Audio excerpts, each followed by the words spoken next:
नमस्कार, मैं डॉक्टर सीमा शर्मा इससे संस्कृत क्लासेस में आपका स्वागत करती हूँ। आज हम हेत्वाभास कर रहे हैं।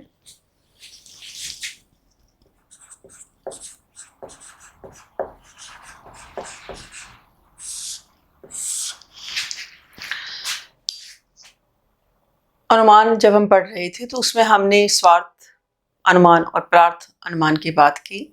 तो प्रार्थ अनुमान में एक शब्द आया था पंच अवयव वाक्यम। तो पंच अवयव में हमने पढ़ा 5 वाक्य, उसमें कौन कौन थे? प्रतिज्ञा, हेतु, उदाहरण, उपनय और निगमन। तो इसी हेतु को लेकर हेत्वाभास बना। जो पंच अवयव में दूसरा कारण है उस हेतु को लेकर के क्या है, ये हेत्वाभास बना। हेत्वाभास यानी जो हेतुवद आभासते। हेत्वाभास का मतलब यहाँ पर क्या है? हेतुवद आभासते, कि जो हेतु के समान भाषित होता है परंतु हेतु नहीं होता। यानी हेतु के समान जैसा आभास तो हो, हेतुवद आभासते मैंने कि हेतु के जैसा आभास हो परंतु जो हेतु ना हो। यानी हम इसे ऐसे भी कह सकते हैं कि हेतु के दोष। इस हेत्वाभास को हम क्या कह सकते हैं? हेतु दोष, हेतु के दोष। तो यहाँ पर एक प्रश्न उठता है कि क्या अनुमान हेतु पर निर्भर है? पूर्ण रूप से। इसके उत्तर में क्या कहते हैं कि पूर्ण रूप से अनुमान क्या है? हेतु पर निर्भर है। यानी यदि हेतु ठीक है, हेतु के ठीक होने पर अनुमान भी ठीक होगा और हेतु के गलत होने पर अनुमान भी गलत हो जाता है। तो उस गलत हेतु को क्या है? हेत्वाभास कहा जाता है। तो उस जो गलत हेतु है, गलत हेतु को क्या है? हेत्वाभास कहते हैं। तो हेत्वाभास जो है 5 प्रकार का है। ये जो हेत्वाभास है इसमें क्या है? 5 दोष माने जाते हैं। सबसे पहला है सव्यभिचार, दूसरा है विरुद्ध, तीसरा सत प्रतिपक्ष,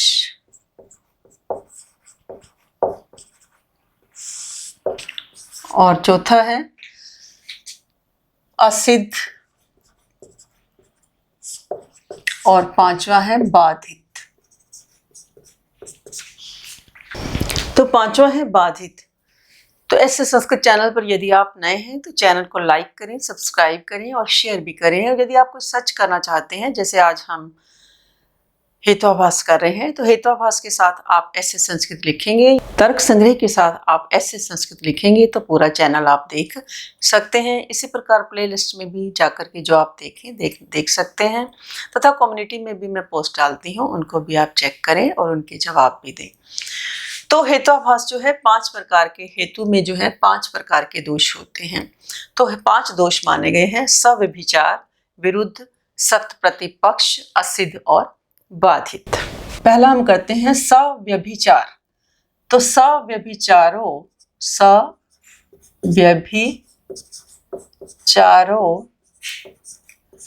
अनेकांतिक।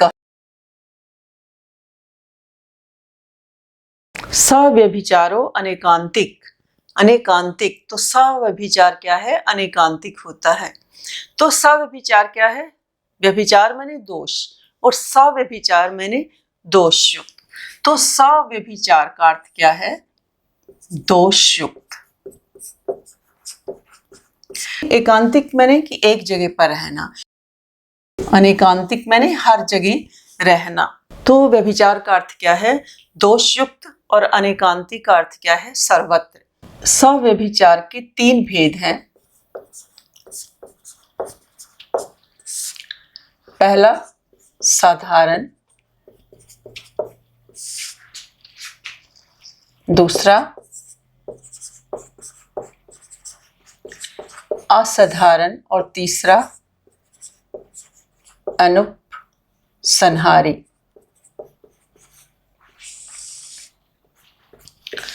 तो सव्यभिचार जो है 3 प्रकार का है: साधारण, असाधारण और अनुपसंहारी। पहला करते हैं साधारण।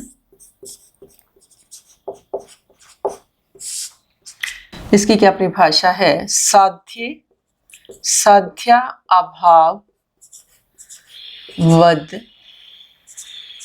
वृत्ति। जो हेतु साध्य के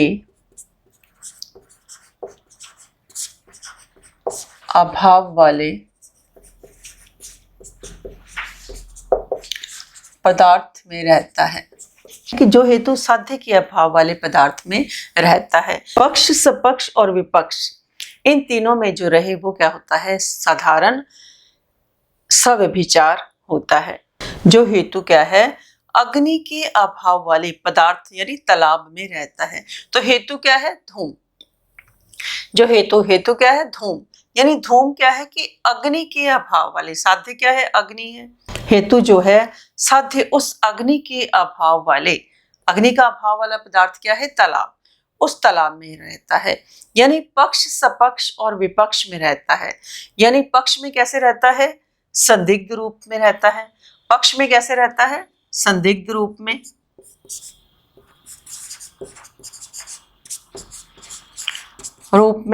पक्ष में कैसे रहता है? संदिग्ध रूप में, यानी पर्वत में। पक्ष रूप में कहाँ रहता है? अग्नि में।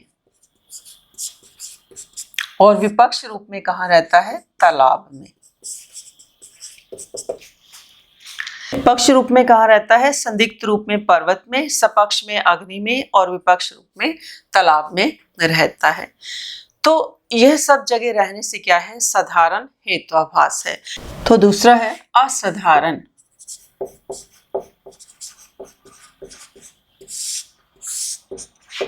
असाधारण यानी सर्व, सपक्ष, विपक्ष, व्यावृत्तो असाधारण।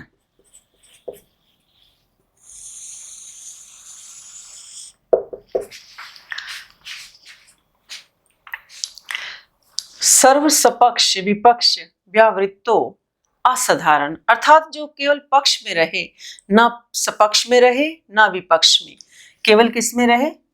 पक्ष में रहे। पक्ष में तो रहे परंतु ना तो सपक्ष में रहे और ना विपक्ष में रहे। वो क्या होता है? असाधारण होता है।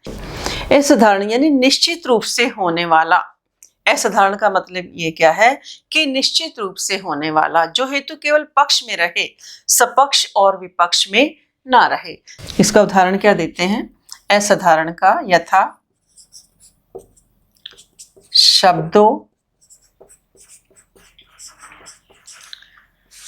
नित्य शब्दत्वात्। यानी यहाँ पर जो शब्द क्या है? पक्ष है, और नित्य क्या है? हमारा साध्य है। इस साध्य की सिद्धि के लिए जो शब्दत्वात् हेतु दिया गया है वह सपक्ष क्या है? नित्य और विपक्ष अनित्यों में ना रहकर केवल किस में रहता है? पक्ष में ही रहता है। वह सपक्ष क्या है? कि नित्य आकाश आदि में और विपक्ष अनित्य आदि घट आदि में ना रहकर के केवल पक्ष में ही रहता है। यानी शब्द नित्य है क्योंकि उसमें शब्दत्व है। शब्द हमारे क्या है? नित्य हैं क्योंकि उसमें शब्दत्व है। तो शब्दत्व पक्ष क्या है? शब्द का असाधारण धर्म है। यानी शब्द जो है उत्पन्न होकर के भी नित्य रहता है। तो शब्दत्व पक्ष क्या है? शब्द का असाधारण धर्म है और वह कहीं नहीं रह सकता। अतः ये क्या है? असाधारण नामक व्यभिचार है। सव्यभिचार का तीसरा भेद है अनुपसंहारी। उपसंहार माने क्या होता है? किसी चीज को संक्षेप में बताना, शॉर्ट में बताना। तो अनुपसंहारी क्या कहते हैं? अन्वय व्यतिरेकी दृष्टांत रहित तो अनुपसंहारी। तीसरा हमारा है अनुपसंहारी।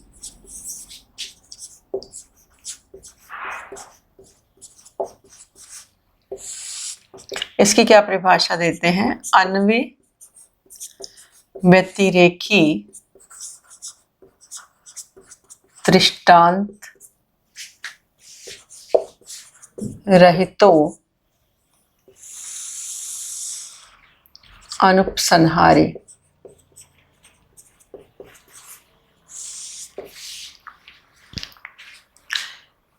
कि अन्वय और व्यतिरेकी के दृष्टांत से रहित जो होता है उसे हम क्या कहते हैं? अनुपसंहारी कहते हैं। दृष्टांत माने उदाहरण। अनुपसंहारी में अन्वय और व्यतिरेकी का कोई उदाहरण हमें नहीं मिलता। यानी अन्वय और व्यतिरेक दृष्टांत से रहित जो हेतु है उसको हम क्या कहते हैं? अनुपसंहारी कहते हैं। यथा इसका उदाहरण क्या देते हैं? सर्वम अनित्यम परमेत्वात्। इसका उदाहरण क्या है?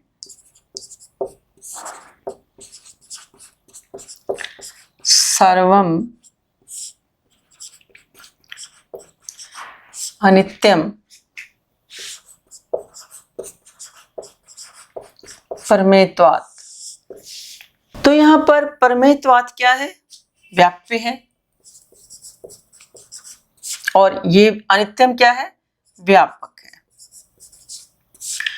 यत् परमेयम तद अनित्यम। यत् परमेयम तद अनित्यम। कि जहां पर परमेय है वहां पर अनित्य है, तो ऐसा तो हो ही नहीं सकता। अन्वय की बात कर रहे हैं तो ये क्या है? विपरीत विरुद्ध आचरण वाला हो जाएगा। तो ये क्या हो जाएगा? गलत हो जाएगा। व्यतिरेक का उदाहरण लेते हैं। यत् अनित्यम तत् प्रमेयम। कि जहां अनित्य है वहां क्या है? परमेय है। तो ऐसा तो हो ही नहीं सकता कि जहां अनित्य होगा वहां परमेय होगा, क्योंकि आकाश कैसा है? नित्य है और वो क्या है? परमेय है। तो ये भी उदाहरण क्या है? व्यतिरेक का उदाहरण भी क्या है? गलत हो जाता है। तो जहां पर क्या है कि ना अन्वय का और ना व्यतिरेक का कोई हमें दृष्टांत मिल रहा हो, वो क्या होता है? अनुपसंहारी हेत्वाभास होता है। तो इसी हेत्वाभास का दूसरा भेद है विरुद्ध। ये दूसरा हम कर रहे हैं, विरुद्ध।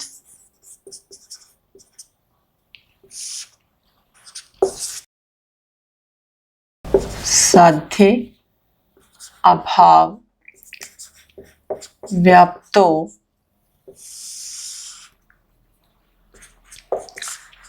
हेतुर विरुद्ध।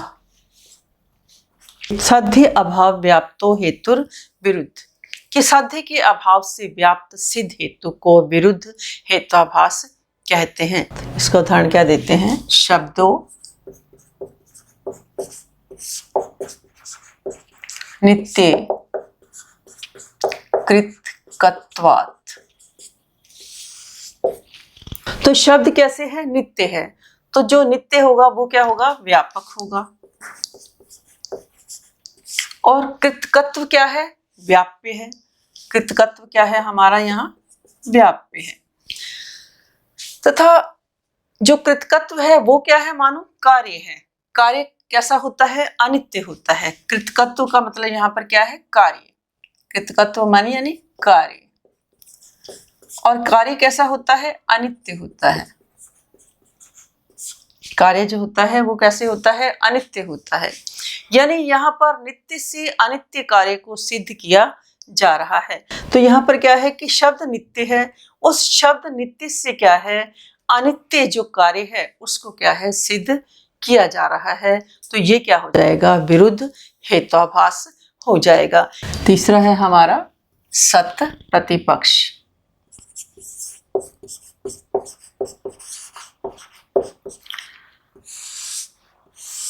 यस्य यानी जिसके साध्य के अभाव का साधक अंतरम हेतु दूसरा हेतु रहता है, उस हेतु को क्या कहते हैं? सत प्रतिपक्ष कहते हैं। जिस साध्य के अभाव का साधक दूसरा हेतु होता है, साध्य के अभाव का साधक दूसरा हेतु होता है, वो क्या होता है? सत प्रतिपक्ष उसे कहते हैं। इसका उदाहरण क्या देते हैं? शब्दों नित्य श्रावणत्वात्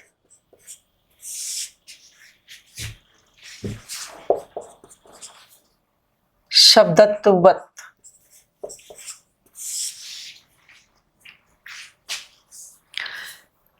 शब्द नित्य हैं श्रावणत्वात् सुनने के कारण, क्योंकि शब्दत्व में इस प्रकार की अपनी शक्ति है। तो जब हम इसको कहते हैं कि शब्द नित्य हैं श्रावणत्वात् सुनने के कारण, तो दूसरा हेतु क्या है, अपने आप उपस्थित हो जाता है कि शब्दों अनित्य कार्यत्वात् घटवद। तो दूसरा जो हेतु है स्वयं उपस्थित हो जाता है, शब्दों अनित्य कार्यत्वात् घटवद, कि शब्द कैसे हैं, अनित्य हैं कार्य होने के कारण, यथा घटवत, जैसा क्या है, घट के समान। तो अगला है असिद्ध। असिद्ध जो है 3 प्रकार का है।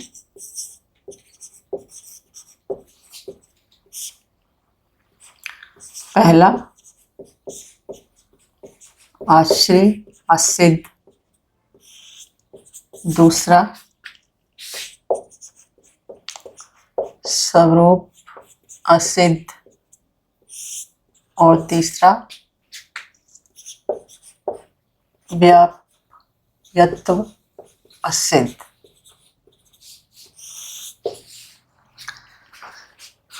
आश्रय असिद्ध, स्वरूप असिद्ध और व्याप्यत्व असिद्ध।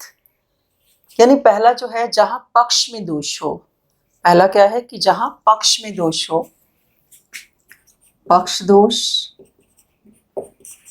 दूसरा हेतु दोष, और तीसरा व्याप्ति दोष। बहुत आसान है ये। तो आश्रय असिद्ध, यानी जिसका आश्रय क्या है वो असिद्ध हो। गगना अरविंदम सुरभि अरविंदत्वात्।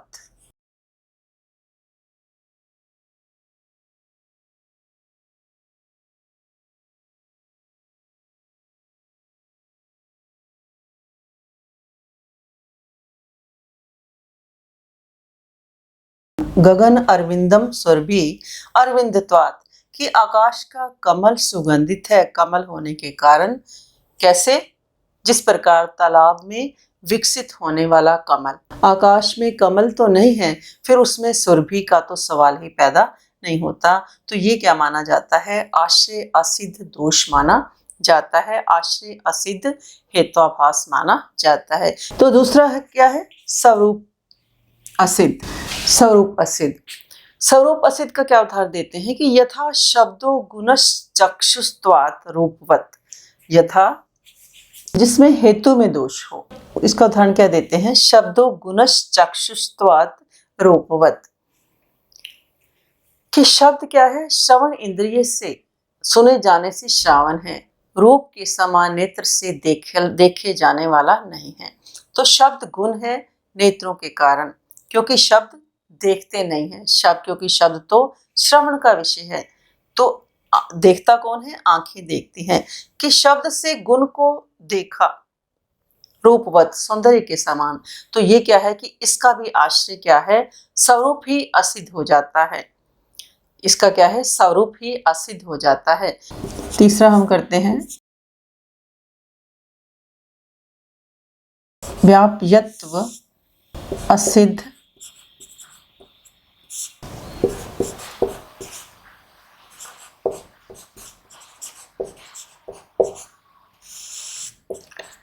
हेतुर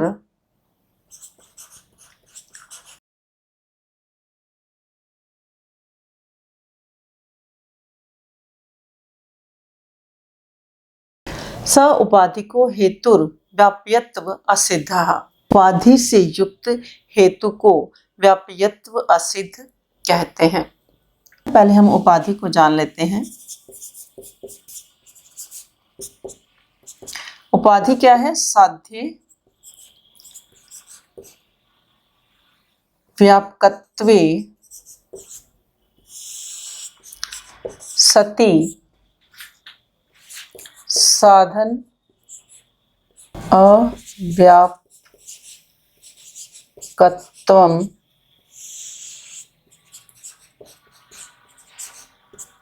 उपाधि। तो हम उपाधि को समझते हैं पहले। साध्य व्यापकत्वे सति साधन अव्यापकत्वम उपाधि। कत्वम उपाधि यानी साध्य का व्यापक, साध्य व्यापक हो। उपाधि में क्या है? साध्य व्यापक हो। दो चीजें होंगी उपाधि में, साध्य व्यापक हो, साध्य व्यापक, और साधन अव्यापक।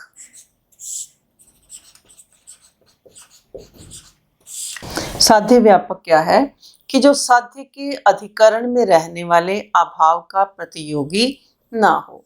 तो इसका उदाहरण क्या देते हैं? यथा पर्वतो धूमवान वह्नि मत्वात्। इसका उदाहरण क्या देते हैं साध्य व्यापक का?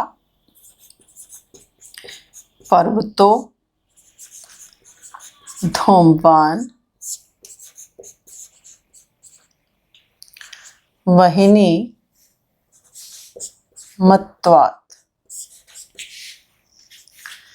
कि पर्वत धुएं वाला है, पर्वत धुएं वाला है, वह्नि मत्वात् अग्नि होने के कारण। यानी उपाधि का मतलब ही है कि विरुद्ध व्यवहार, विरुद्ध आचरण, उल्ट पुल्ट कर देना। क्योंकि हमने पहले उदाहरण क्या पढ़ा ऐसा ही कि पर्वतो वह्निमान धूमत्वात्, कि पर्वत अग्नि वाला है धुएं के कारण। तो यहाँ पर इन्होंने क्या दे दिया कि पर्वत धुएं वाला है अग्नि के कारण, पर्वत धुएं वाला है अग्नि के कारण। तो यहाँ पर क्या है? धूममान क्या है? व्यापक हो गया, और वह्नि मत्वात् क्या है? व्याप्य है। तो अन्वय में हमने क्या पढ़ा कि व्याप्य और व्यापक का संबंध अन्वय होता है कि जहां अग्नि है वहां धूम होगा। तो पर्वतो धूममान वह्नि मत्वात्, कि पर्वत धुएं वाला है अग्नि वाला होने के कारण। तो यहाँ पर आर्द्र ईंधन संयोग उपाधि। तो इसमें क्या है? आर्द्र ईंधन संयोग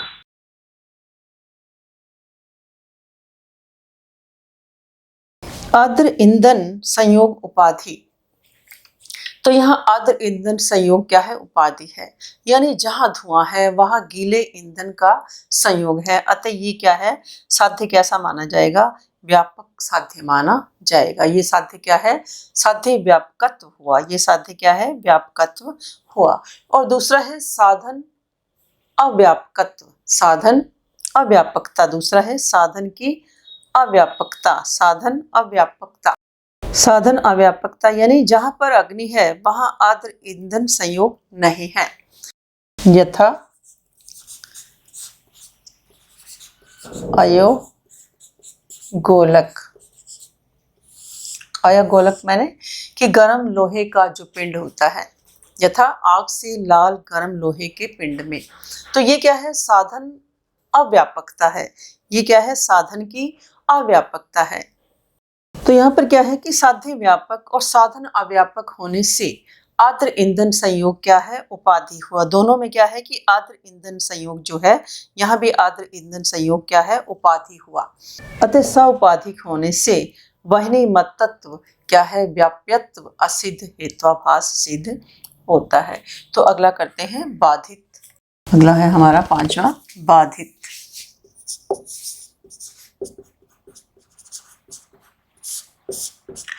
तो बाधित की क्या परिभाषा देते हैं? यस्य साध्य अभाव प्रमाण अंतरेण पक्षे निश्चितः स बाधिता। कि जिस हेतु का, यस्य माने कि जिस हेतु का साध्य का अभाव प्रमाण अंतरेण अन्य प्रमाण से पक्षे निश्चित, पक्ष में निश्चित हो, वो क्या होता है? उसे बाधित कहते हैं। यथा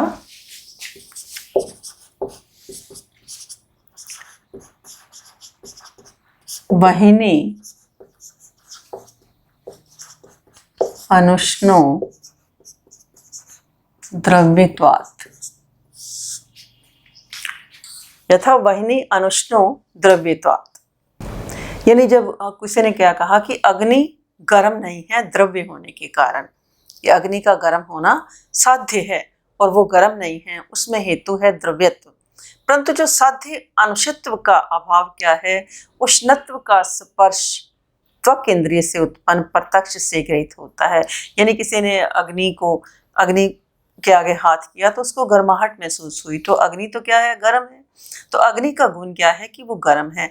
तो ये क्या है कि प्रत्यक्ष से ही ये बाधित हो जाता है। तो यहाँ हेतु क्या है, प्रत्यक्ष प्रमाण से ही बाधित हो जाता है। तो ये सारे हमने आज जो किए हेतुआभास के क्या है, दोष किए। 5 दोष हमने किए, सव्यभिचार, विरुद्ध, सत प्रतिपक्ष, असिद्ध और बाधित। तो इस हेतुआभास के बारे में प्रश्न भी इस प्रकार पूछे जा सकते हैं। निम्नलिखितेषु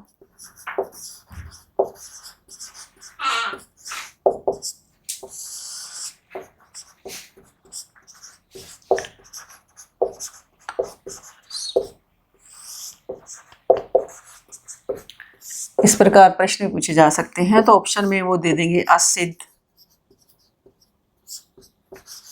विरुद्ध,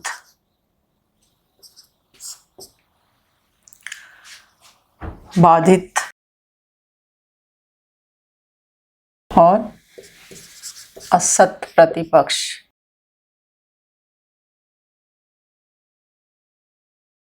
कि निम्नलिखित में से कौन सा हेतुआभास नहीं है, तो असिद्ध भी है, विरुद्ध भी है, बाधित भी है, तो असत प्रतिपक्ष नहीं है। तो ये हमारा आंसर ठीक हो जाएगा। तो आज के लिए इतना ही। धन्यवाद। जय हिंद, जय भारत।